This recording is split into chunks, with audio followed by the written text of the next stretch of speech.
ये है Groundbreakin.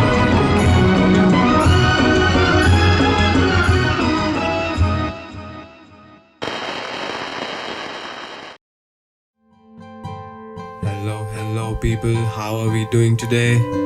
It's your host Q live and direct from the Psyche Lab studio, New Delhi. I hope you all are having a good time. Welcome to the Groundbreakin, where we sit down with creatives, design and business pioneers to discuss their journey, process and approach. If you're listening to this podcast for the first time, consider subscribing because we put new episodes every Thursday.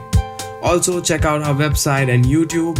We have a slowly growing Discord community where we have weekly design sessions where we learn something new. This podcast is supported by Psyche Lab, a creative company works around UX and CGI driven design. If you're listening to this on Spotify or Apple Podcasts, give us ratings. It helps us to reach to a bigger audience. If you have any inputs, suggestions for our podcast, you can DM us on Instagram or shoot me a mail mentioned in the podcast description. For this episode, we have Saurabh Uboweja, founder and managing director at BOD Consulting. It's a brand consulting company helping organizations building promising brands. Saurabh is an international award-winning management consultant and adjunct faculty at leading B schools in India and Europe, where he teaches digital entrepreneurship, strategic thinking, and leadership. We've talked about his experience building BOD, studying at the finest B school in India, manifesting and building his collaborative mindset through design thinking.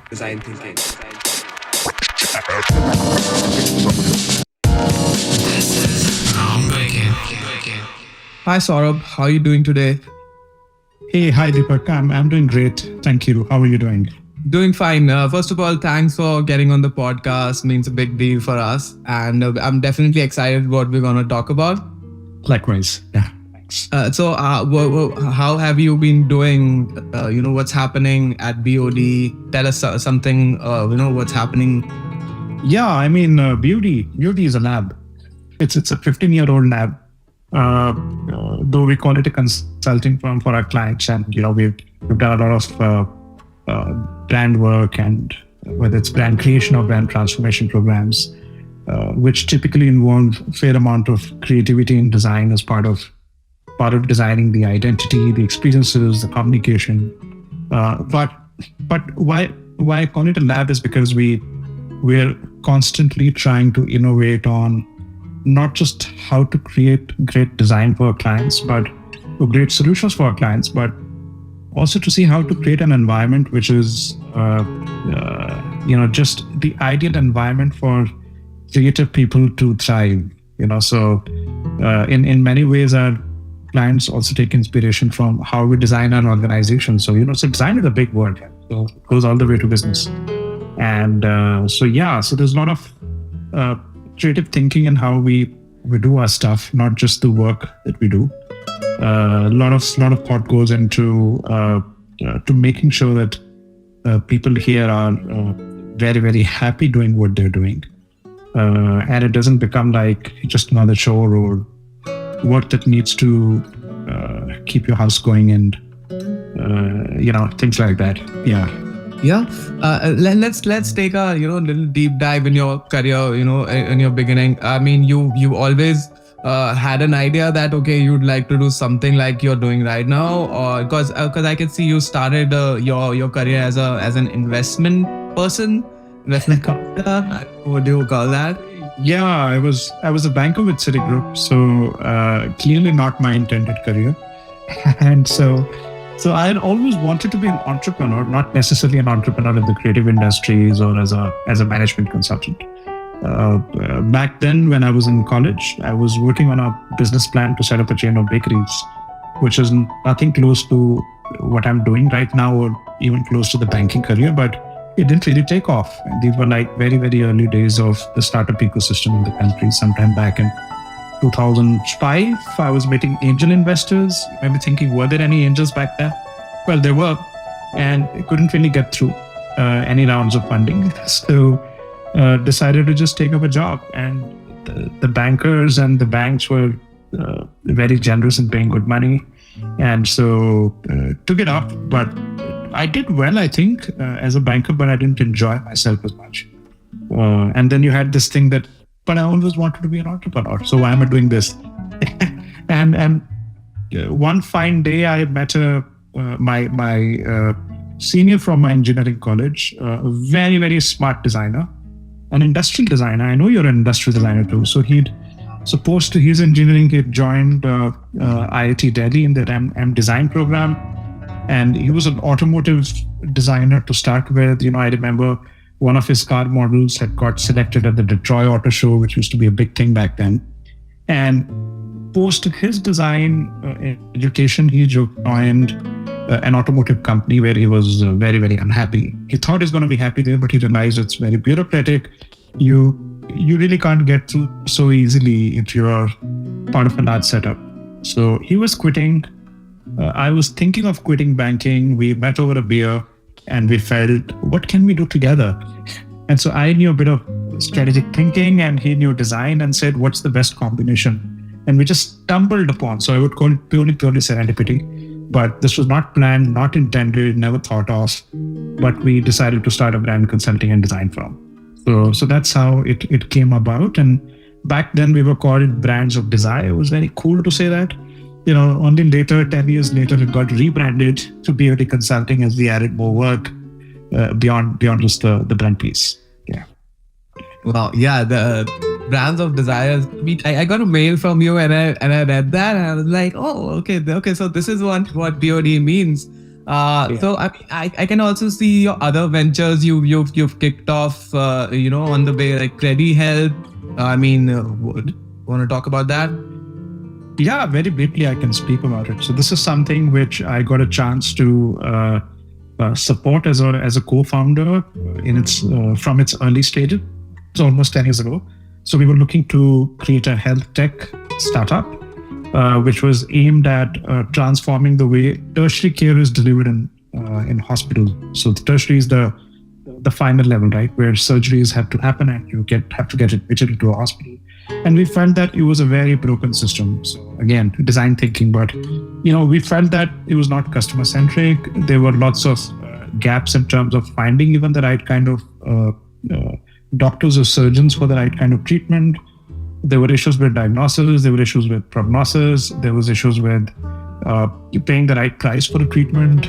Very often people from smaller cities and towns would end up paying much more than what they should have paid to get a treatment done. There are people who are touts in between, there were commission agents. So we wanted to disrupt that entire information asymmetry and create a platform that could allow patients to directly access the best doctors and hospitals for their most complex surgeries.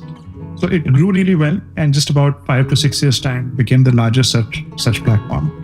And it continues to serve patients, across, not just across India now, but across the world.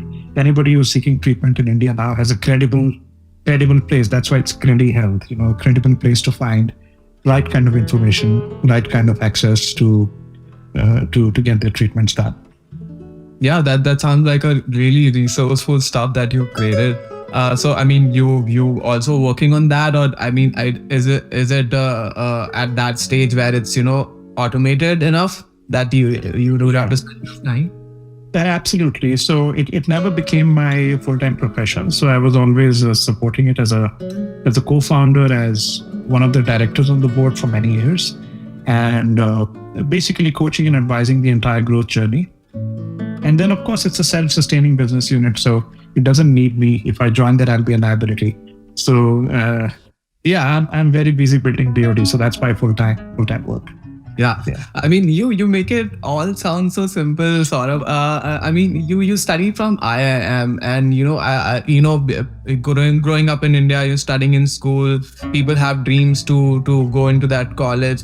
How did that affect you as a person, or was it a piece of cake for you? No, it certainly wasn't. I just believe that my life is full of serendipities. Nothing happened straightforward, and I don't think I was particularly a super brilliant student ever.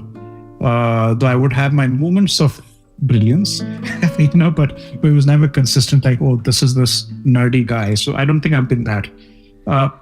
Even getting to IIM was just a matter of chance, I would say, in many ways. So like everybody in India does, we're preparing for the common entrance examination, the CAT. As they say, you have to bend the CAT, right? So I started preparing late. I was very nervous. Gave the exam. I went horrible. This was November of 2005. And it went so bad. No, sorry, November of 2003. Yeah. It went so bad that I came out literally with tears in my eyes because I just didn't attempt enough questions. Forget about reaching a certain threshold in terms of percentage. I was just so nervous, so anxious. And the moment I stepped out and we went to our typical, chai wala, the tea stall, to grab some chai and, with friends who were sharing a smoke, and they were like, my exam went really well. And I was like, horrible, it's gone. So there was this small little TV just behind the chai wala, which had this news that said the CAD paper got leaked. So this was the only time the CAD paper actually got leaked and got cancelled. And I could not contain my happiness because everybody else was very sad, but I had to pretend to be sad. So I was like, yeah, this is it. And after that, I was not nervous at all. I just knew what I had to do. So it was like a real CAT exam, but it ended up becoming a mock CAT. And I think I got 3 months to prepare this time. And this time I was ruthless. And so I knew what exactly I had to do to crack it. And I figured out that, again, it never required intelligence. It was very process-based. It was more of, just being a little bit smart, in how to really go about your prep work. So that worked. So which is why I say it was just a matter of chance. So I just feel a lot of things in my life have happened. It's just all of us, not me alone. But if you look back and you start connecting the dots, you figure out, well, there is some story, there's some pattern. Things were designed to work in a particular way. And we obviously tend to think that we are in control, but I seriously doubt that. Yeah, that's right. But I think it also comes to the self-awareness part. Of course, you were aware enough that, okay, you were, seeing seeing that there's a pattern going on. So understand that you're having that awareness, I think, in itself is something which is, which is great, which is a great, thing to do. So, were you a person, were you always this person who were, constantly keeping a check, okay, this is happening and, this is how I have to mold myself or to forward? Not at all, Deepak. I was intuitive for sure, which is why I would take my risks without thinking twice. But I don't think I was as self-aware or smart early on. I think I was very egoistic. So one of the bad things about getting into good B schools or good engineering schools is you start to think too high of yourself. It takes a while to wear it off. And entrepreneurship helps in wearing it off quite a bit actually. So because you go through so many ups and downs that you figure out you're just another person. It doesn't matter what degree you carried, right? I think it took many years for me, to be honest, maybe as many as about 9 or 10 years after starting out as an entrepreneur to really figure out how helpless I was, but I was always trying to be in control. And I do think it was a bit of a divine intervention, which happened very timely for me. I discovered rather my guru and met my guru, but it was more of a reverse discovery, right? You don't find your guru, the guru finds you, sort of a philosophy, right? So it's like, hey, come over, let's have a chat. You've been butchering quite a bit, so let's sort it out. So for me that happened, and it was a very, very subtle shift, something I couldn't even recognize back then. But every month as it passed on, I started connecting the dots a lot better. Why things were happening to me and why I was acting in a particular way or how I was moving around. My priorities changed quite dramatically in the last couple of years in terms of what I wanted to do and how I wanted to do. So I would credit entirely, this change, this awareness to 100% to my guru. He's been twisting me, quite nicely. So yeah. Is he like a business guru or something, or someone your family? No. It's not a business guru, not a family guru. So he's a spiritual guru. So In fact, he's no longer in his body. So he left his body in 1973. But then, with these gurus, they're alive. They don't go anywhere. So his name. Do you want to know his name? Yeah. Yeah, for sure. Yeah, you can. I would love to know what made such an impact. Yeah, maybe your listeners would get to know as well. So he's known as Neem Karoli Baba. So Neem Karoli Maharaji, I don't know if you've heard of him. So he has a little ashram. Actually it's a Hanuman Mandir, but an ashram in Kanchi Dham, which is near Nainital. So there are quite a few famous people who visited him. So you got stories about Steve Jobs and how he sort of discovered himself before he really created Apple and things like that. But that time, yeah, I think I've heard of that. Yeah, it's in the book as. Yeah, it's in the book as well. Yeah. But then that's the vanity part of all this. So of course there are, one does get attracted to that aspect of it. When you are very early in your spiritual journey, but only later you figure out that, things are working very differently. You're not really in control. You got to be doing, things differently. So for me, it's been an evolution journey since 2017. Till 2017, I was a complete idiot, and now I think I'm a part idiot. So yeah, yeah. I mean, you still managed to have multiple businesses running. So I mean, that in itself is a big win, Saurabh. So yeah, I mean. You talked about that, vanity metrics and how such places can become very, cliche. Okay, Steve Jobs have been there, I should go there as well, things like that. It always comes to that space where, you have to, analyze your own self. So let's talk about BOD and how were the initial days of creating that space and how was the market, because I can see that you kicked it off in the late 2010s, I guess 2008 if I'm not. Yeah. And how was the market, and what did you see out there that you thought that okay, we can make something nice out of this brand? Well, there was no market back then, to be very honest, for structured branding work, right? So one of the reasons why we found this opportunity with my senior I mentioned to you, who was my co-founder back then, a guy called Aman Midha. And he and I very clearly understood that nobody in this country really understood how brands are built. So at best what was happening was advertising. And it was very post facto in the sense that you're creating campaigns and putting it out there in the market and making people believe a story. But the true essence of a brand, as we were describing back then, and still holds true, is that it's very central to the soul of an organization, right? To the philosophy of what you want to do, what you want to create, how you want to build value or create value, right? And everything needs to move from there onwards. But very rarely did we saw that in the Indian setup. So one key driver for us was, can we help Indian founders, Indian entrepreneurs, Indian leaders understand how truly iconic, great global brands are built? Very few Indian companies back then were able to make a global mark, right? Whereas we were always engaging with so many international brands who were doing quite well, even in the Indian market. So that was, I think, a bit of a driver for us, a big desire rather. And the more we spoke to people, the more we realized that our hypothesis was very, very factually correct. And although they hadn't ever heard that somebody could do this, because anybody who spoke branding back then was advertising,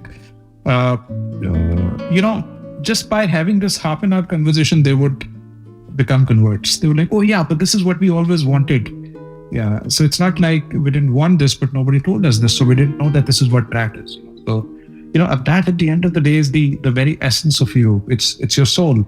It's not the body. It's not the clothes you're wearing. It's not all the vanity stuff that you end up doing, or not the PR, or not the great coverages and the awards you win. All that can really confuse you into believing that you're a brand. Right? But it's not the brand, right?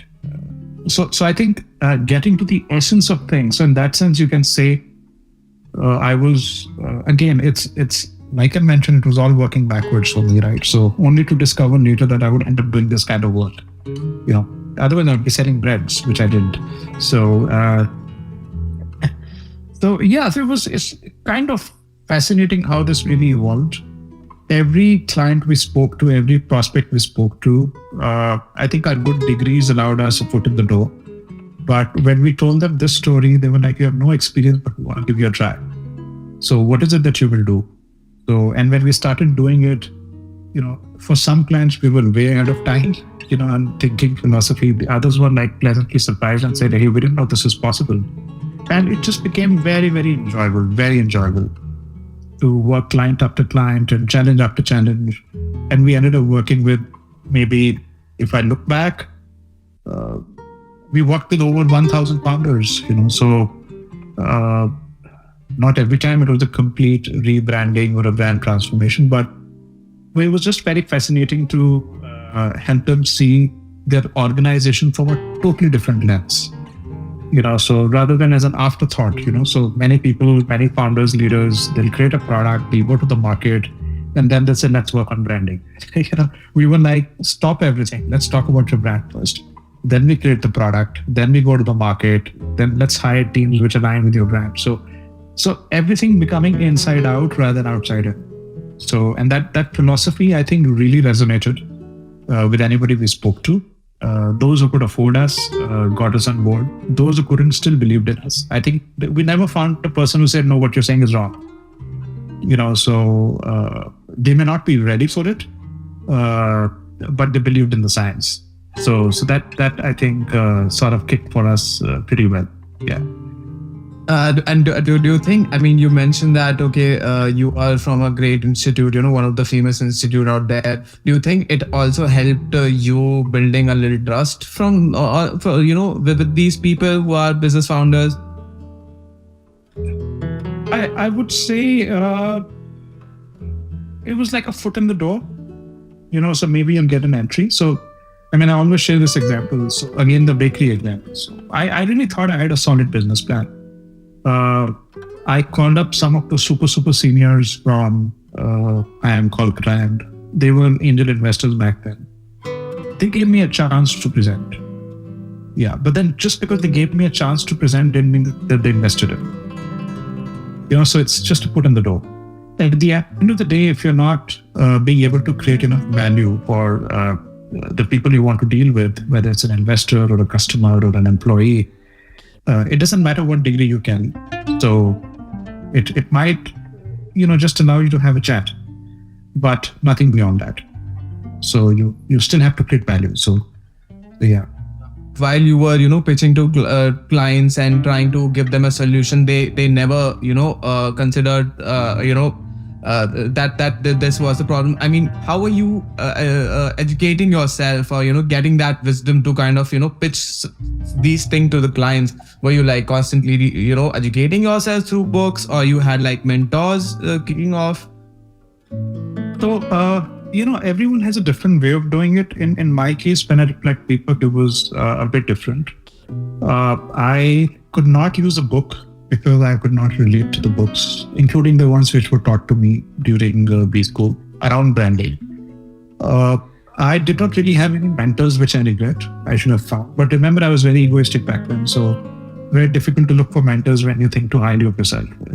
So, but I think at that time, it really helped that I felt myself to be very self-sufficient, because I would think a lot. I would observe a lot.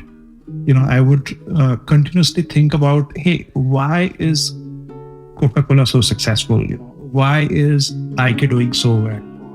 What has Volkswagen done right? Or what is the Tata Group doing right? What Reliance is doing right or not doing right?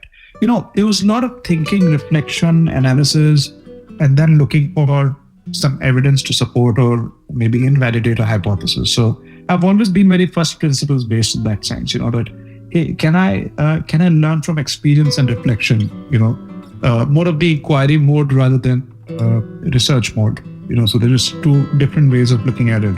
I'm not saying this is right or that is wrong, but I just felt that I wanted to trust my intuition more than what I was reading. And many years later, I got a chance to teach a strategic brand management course at one of the IIMs, and I realized that I could still not use the book to teach. I was prescribed a book that I had to use, but I could not use it. And I was really teaching from real experiences of how brands get created. I was very, very case study oriented, very, very observation based, very inquiry based. And so all the theories and frameworks that we were building or whatever we've created has been very original. So we've just not been inspired. So it was very tough for me to follow. I just felt that these ideas were exceptionally good when they were created, but they were losing their relevance, as the times were changing, So the definition of brand itself has changed over so many thousands of years, hundreds of years. Earlier it just used to be a stamp. They used to stamp a cattle to identify the cattle. Today it's about meaning, it's about purpose, it's positioning. So you can't use the same science which worked back then, the same book, the same theory.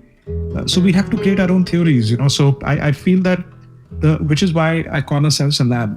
That we are constantly looking to create new frameworks. We're not biasing ourselves with what has been created in the past.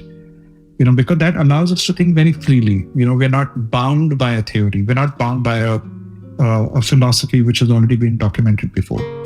We might make use of it sometimes to support our arguments, but we don't want to be, based on something which has already been documented.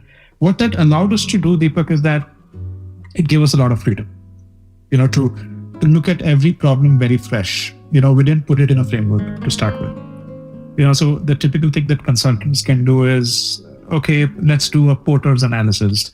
So which are the 5 forces, and you start creating diagrams. So let's do a SWOT analysis. We just did not allow anybody to use those tools. So do not start there. It's when we have the solution, we will use these tools to present, but we will not build our solutions with these tools. So it's a very subtle difference in approach, if you see, right? So you're trusting your instinct to solve a problem rather than a framework to solve it. But once you solve it and this is the right solution, then you put it in a framework, because people like to see frameworks. Yeah. Right? So to justify a solution. So this is the difference. So we were using frameworks to justify a solution, but not to solve the problem. So that I think really worked. It benefited me that I was not educated in the subject. It really helped me that I'd never been a management consultant or a brand consultant. So I didn't have to depend on any knowledge which I had acquired as a basis for the consulting. So it might seem weird, because that's not how we expect people to be usually. Yeah. I mean, I totally get it. I think being a creative, diving into the business side is, in this phase, you have to unlearn a lot of things. So I mean, in your case, you are not like a very purist person who had some biases, because a lot of time we just have, considering myself, we recently kicked off our design studio, and on the way, every day there's something I'm learning new. And consider coming from a design background, being that purist person. So I mean, on every day I'm we gotta unlearn something to and ignore those cognitive biases. All right. So I mean, when you kicked BOD off, you had like a bunch of designers around you, or you did not have or the kind of work you were doing were very strategic oriented? So we always had designers. So like I mentioned, so to start with, we were 2 co-founders. It was myself and my friend who's a designer. So this partnership of strategy and design always went together in BOD. So it was never like we're only going to be a pure strategy consulting firm. And later on, we added people. And the other interesting part of this little story of our founding is that my co-founder, Aman, left very quickly. So he felt the market wasn't ready. And it was the first project we were working on. He would create some really outstanding so-called minimalistic solutions. Today minimal design is very common and famous. And the client just couldn't get it. Like, what is this? This is too simple. Anybody can make this. And he was like, do you even get it? It is so difficult to do this. He felt the Indian market wasn't ready. So he decided to step back and try, and he did something else. Uh, but I was left alone and I still had this project to deliver. So I straight away went to a design school and put out a competition and said, whoever gets this identity right is selected. As simple as that. When you're an entrepreneur, you kind of silly things you do, but it worked. So we ended up hiring our first designer, a non-co-founder designer. And I think all through this journey, we realized that we have to build a very strong design team. And so then we had a very formal program that got created around bringing in the finest designers in BOD.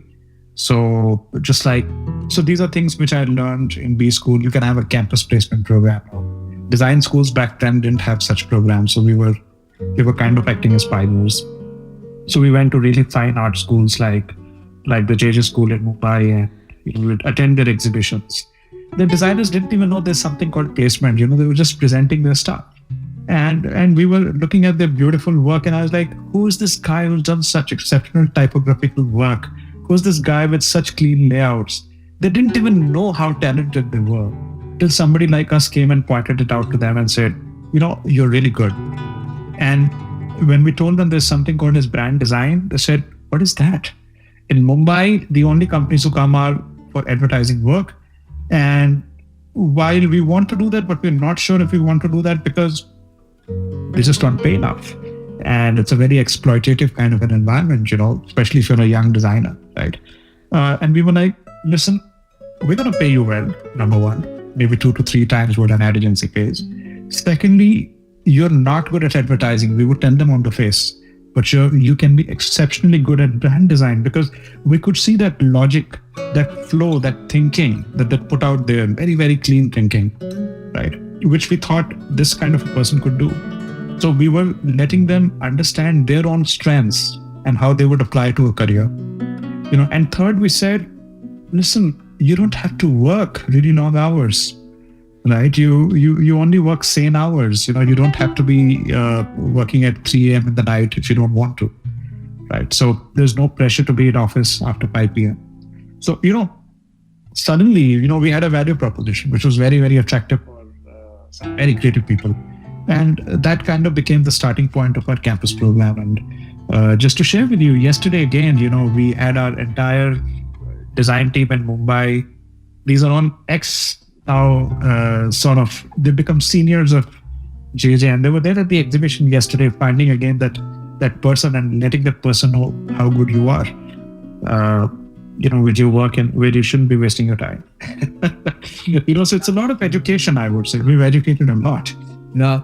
Yeah, it's always great for a creative, when someone acknowledges them. Because see, I think with our conversation, whenever we have some previous guests who are, creative founders, and some of them, told me that back in the day, they did not know the difference about advertising and design agency, So, and again, there's a lot of violations. Still, I think we are, as a country, I think that we always underestimate design. Now there's suddenly, a lot of demands about UI UX. But even me, studying and moving forward in my career, people never understood, what goes, to get that design degree. You have to work intensively. You have to. It's very tough. Yeah. So I think there's also a lack of awareness in our society when it comes to design, especially in India. And that's why we always, creative always face these issues that they are not getting paid enough. And we talk about it all the time. That's why I think it's getting better. It's getting better, and again I said, for us it's been a case of serendipity all the way. We are still influencing this sector. Of course, earlier we are small, right? We're not a big fish. We're a small fish. We're a small firm, for 45, 50 people at max. And so how many designers can we speak to? Very few. But now we've got a brilliant chance to work on a project which is allowing us to create a totally out-of-the-box design university, in the country, and which is intended to be the finest from Asia. And we are now able to, because of our work, able to influence how they should really create their curriculum, how they should craft their programs, how should they bring in more designers and make design education more exciting, So the beauty of the work that we end up doing is that, it's a responsibility, if I may say so, right? So especially for people like us, that everything we do has the ability to influence, and we have to ask ourselves, is it influencing in the right direction? Or is it just going to be another commercial pursuit? Can it change the world to change the way to think about things? Can it modify something? Can it move people's hearts? Can it move people's minds in the better direction? So it's a very critical responsibility, very, very crucial, right? If you think of your work from that lens, I think it's you just feel excited every single day of what you can do, right? And sometimes it's a small client, sometimes it's a very large client, sometimes a nobody, but it doesn't matter then, because then you're thinking like, but it's not about, of course, they have to pay us for what we do, but if I can make this institution or this client change the way they think, or change the way they approach their business ideas or philosophies or people policies or organization structures and brand design, how will it further impact the millions of other people that they serve, directly or indirectly? So that becomes very fascinating. So the call I was having with a client prior to our meeting, which got created out of nowhere, was again with someone who's completely disrupting the packaging industry and making it sustainable in the food service space. And we're always constantly working on what do we need to do differently to make this movement bigger. They're already a public listed company, but the hunger is much larger. The hunger is that everybody in the world needs to change their style of thinking. So can we use some of those skills, whether it's positioning, whether it's design, whether it's identity, whether it's experience, whether it's brand architecture? Can we use these tools, to drive that change, to influence people to think very, very differently? The moment you see of it like a toolkit, or it's like a soldier's complete toolkit, you start to feel empowered, but it's important to realize that it shouldn't again go to your head, because at the end of the day, it's a responsibility. So you have to use these tools very responsibly, to be able to do justice to them. Yeah. So one of the reasons why we love working with creatives is that, people who are truly creative also think very purely like this. They're able to be honest, which again, I think helps us to connect with them better. Yeah, that's right. I think in the end, it's human centered. I mean, that's the number one thing about design, that it's human centered, and it always solves a problem. And again, you talked about the education system. I think it's great that there are a lot of I've been into that situation where I got enough chances to put myself out there and give like a design workshop at a design school. I still think that there's a big lack in our Indian design education scene, is that they it becomes skill oriented a lot of times. True. And where I think we need to talk more about entrepreneurship, even in schools. Forget about design education. Even in schools, I think we should talk about entrepreneurship.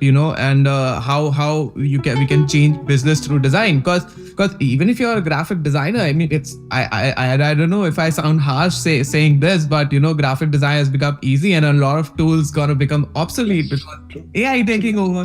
But what stays irreplaceable is your mindset, right? So yeah, this is also what I've learned, recently, because I've always considered myself a person who creates amazing visuals, which looks nice, and and on the way I've realized that no, this is just a very small part of creating something impactful. So I think strategic mindset is also design thinking.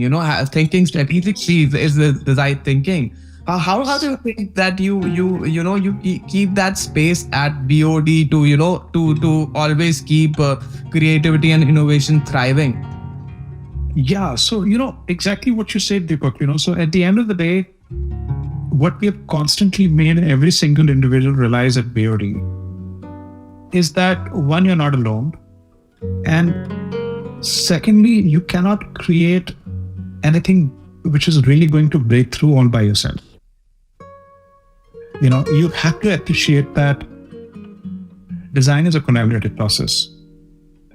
So as a designer, you may have the skill sets and the philosophy and the thinking and the conceptual ability to really craft something really beautiful, right? But it needs a lot of shaping, a lot of shaping from ideas of other people who are able to also provide their own inputs to making it a better output, So it's something that we tell our people a lot, that, there is a tendency for creative people to sometimes tend to think of themselves as independent contributors. Said, give me a task, I'll get it done and give it to you, and what we've realized is that if you've done, let's say, 100 projects, the 10 which turned out to be blockbusters were the ones where there was deep level collaboration from so many stakeholders, and nobody could say that it's my project, and yet everybody could say it's my project, so that stance of, I would say, integration is something which I very often see lacking. And we try to inspire our people to see their work not in isolation, but as part of a larger continuum of, how solutioning gets done. And everybody is playing a role, of course, right? And in the end, of course, it's your hands and whatever you crafted out of it. So that's one piece that we really try to inculcate, as a value, So even if you're winning awards, design awards, everybody likes them, right? So we find it very difficult to say that I won it. So there's no one person who won it. It was just such a deeply collaborative effort. It was very difficult for someone to claim that I did it all. So even if it's a very fine strategic input, which modified the way this design was seen, or if it was a consultant who managed to sell you a design, you were not able to, but somebody else did it for you. That was part of the game. To convince stakeholders is also as important as creating something. So there is that piece which we really, really inculcate in our people. As one part. And the other thing that we really like to ensure, especially with our creative team, is that while you're not alone in making this, and it's a very deeply collaborative effort, but you have to learn how to sell it. It's come through your hands. So you have to develop the communication skills, the presentation skills to sell your idea. At the end of the day, if you can't sell your idea, it's just on paper. It may have the potential to change the world, but it will not change the world because you were not able to convince people that it will change the world, right? So you have to really step out of your comfort zone, So I find a lot of creative people see that I've done my work, somebody else should sell it. And somebody else will never do justice to it. Yeah. Because the way you think about it, the way you express your thoughts, even if they're in broken language, doesn't matter. But the important thing is that you face up, you show up. You don't be behind the scene, you come in the front. So all our creative people, whether they're designers or writers, have been trained from day one, even if they've been the biggest introverts in the world, that they have to step out, they have to face it up. Initially they were like, I don't need to do it, but now they appreciate the value of it because, at the end of the day, it's another very powerful skill, when you can sell your idea. One is I got a great idea. Everybody gets a great idea, right? So Newton got a great idea. Well, he sold it like a story. And that's the other thing which I think becomes very important for creative people. Yeah, I hear that all the time. Creators are also not really, amazing with the finances. They're also, not really with the sales part. And again, I think that they are underestimating that it's a superpower, being a creative and at the same time knows how to tell stories and, how to sell their design. And I think to be honest, the main reason of me having guests like you is to, maybe share this information as much possible that, that there's something, there's a big thing which can be done by, adding some sales to your work and things like that. Because again, I think that these used to be secondary skills for designers, but now all these skills have become primary skills. How to sell your ideas and really market them well. So yeah, I mean that's thanks for mentioning that. I mean I also remind this to myself as an independent individual. So yeah, that's awesome. And you're doing a damn good job, I'm assuming, right? So yeah, trying learning every day. So I mean, how does your daily, usual day looks like?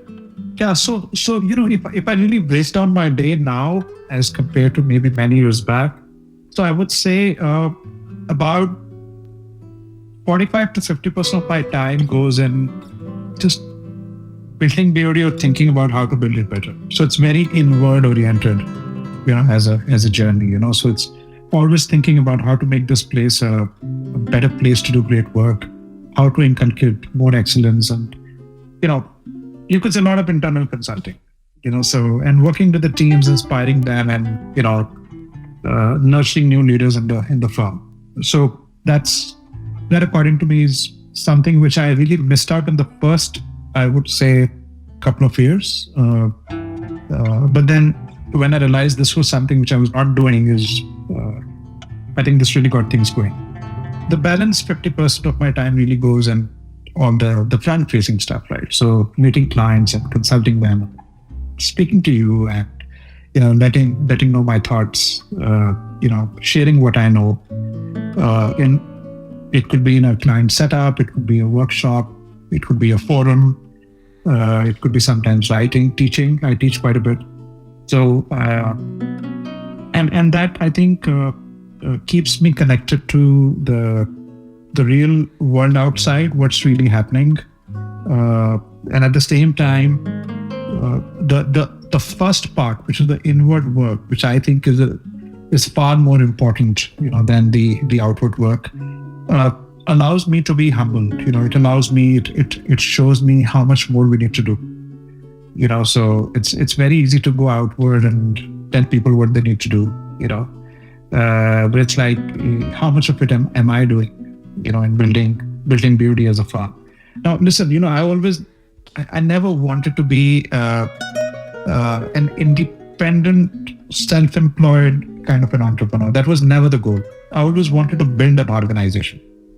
So, so the other thing that a lot of people can understand about entrepreneurship is that, for example, in my case, I wanted to be an entrepreneur, but I happened to be an exceptionally good management consultant or a brand consultant. I realized I was a horrible entrepreneur, right? And there was a third angle, right? So one was being a consultant, second was being an entrepreneur, third was being a leader. So I realized that my leadership style also sucked. So again, like I told you, I thought too highly of myself, so I thought I knew everything. So it seemed like if I were to see them on a scale of 0 to 10, what I wanted to do, I was not good at. What I needed to do, which was leadership, I was not good at. What I never thought I will do, I was really, really good at, which was consulting. And which means the first couple of years, I was just very outward focused because it just thrived myself in client environments. Clients would have a ball. It was like they really, really benefit out of the work I would do for them, right? But I had no time to think what was going on behind, so was I able to, help nurture and create really, really smart people. And so it came much, much later for me. So now I invest a lot of my time in becoming a better entrepreneur. I invest a lot of my time in becoming a better leader because that first part I realized I'm anyway good at. So I can only practice it, but I don't need to really learn it. Right. So it came naturally, so it was easy for me. It's the other two parts which have really, really been tough for me. It's like, I just realized I'm not good at it. I have to work at it. And it includes things like working on your own finances. I think for the first couple of years, we would never be cash flow positive. And I didn't even know what it meant. I was like, how does it matter? I'm getting all the recognition and everything is going great. Clients are paying me. How does it matter if we're making money? So it was like that big shift from very outward oriented thinking, where you are constantly on the go, in the news, sitting in the biggest conferences and winning the best awards, to deciding that I think I'm wasting my time doing that. So and I don't want to demotivate anybody here, but I think it's so much more valuable to spend all that time inside your organization, figure out what you need to set right, and work on it. It's been a hard learning, but I've learned that it's better to be behind the scene than to be in the front. So that's what I'm constantly working on. That's where I spend a big chunk of my day. Yeah, what this tells me is that you on the way you understood, you've acknowledged a lot of your strengths and weaknesses at the same time. I think this is a really great point, because I think it all comes from within, and I also appreciate of you being vulnerable on our chat, Saurabh, because not a lot of people talks about their flaws. So I think that's what makes it even better when when we are trying to build something. So yeah, that leads us to the last question. What's the future for BOD? What are your plans? Where are you taking BOD? I think that's very interesting. Had you asked me this question maybe about 3-4 years ago, I would have said, we want to be this big firm and doing, I don't know what not, and working with the best in the world. And that's what everybody wants to do, right? People, right? Who doesn't? Yeah. Right. That's not my answer anymore. I've realized that if you want to do something really large, or at scale, which was always my desire initially as an entrepreneur, you have to compromise a lot. You have to let go a significant part of who your true reality is, the way you feel about things. You have to let go of that purity of purpose. You have to give away something. You have to be, I wouldn't want to use harsh words like be a little corrupt, but I would still say that you have to be thick-skinned, right? And you have to say that a lot of things don't matter anymore, and the more you try to do that, the larger you try to become, the bigger you want to be, the more thick-skinned you're expected to be, and otherwise it just doesn't seem to work. And you realize that, in due course of time, if you haven't already. So we felt that if you don't want to let go of our, trueness, the niceness of the work that we want to do, and we want to have a peaceful sleep, and we want to be satisfied at the end of the day of whatever we've done, and we know that we've done it the right way, the right methods. You have to sometimes be willing to open up to the idea that it's okay to be small, and yet you can be significant. You can be small and significant. It doesn't mean that you have to be large and significant all the time. You could be still creating a lot of difference by igniting in someone, someone large sometimes to change the way they do their stuff. So for us, the realization has been that all the things which I would not think of earlier, but we're okay to be small, we're okay to be slow, we are quite okay to not chase vanity. But what we want to do is that whenever we work, what we're not okay with is that, we don't want to do mediocre work. We want to make sure that there is excellence in everything that we get into. There's a lot of depth, and whatever we get a chance to create or build or solve, it should be done so well and should be so short that it actually makes a big difference, right? So the vision is really to continuously nurture that kind of a culture, nurture masters, nurture leaders who are able to offer a very alternate form of leadership to the world. I think I'm pretty much anti the hustle culture. I think it leads nobody anywhere. Just more confusion and a lot of stress and blood pressures and for everyone. right? I think we need to realize the fragility of life. I mean, it's not permanent, right? So it might sound a bit spiritual, but yeah, I think we don't have a vision to be the largest, the biggest, the most influential, and so on. But our vision is, can we be true every single day, with the work that we're doing? Can we own it up and say that we made a real difference whatever chance we got? And try and change the way people think about various things, and about their priorities in life. So if today I can think about BOD being consciously a slow organization, I would want to inspire many other organizations to also slow down. So it's the complete antithesis, right? So everybody talks about growth and rapid growth and scale ups. I'm saying scale down, it's okay. So the scale up is not always going to be helpful. It comes with compromises and sometimes on quality of the work that you do, right? So yeah, it's slightly different, but yes.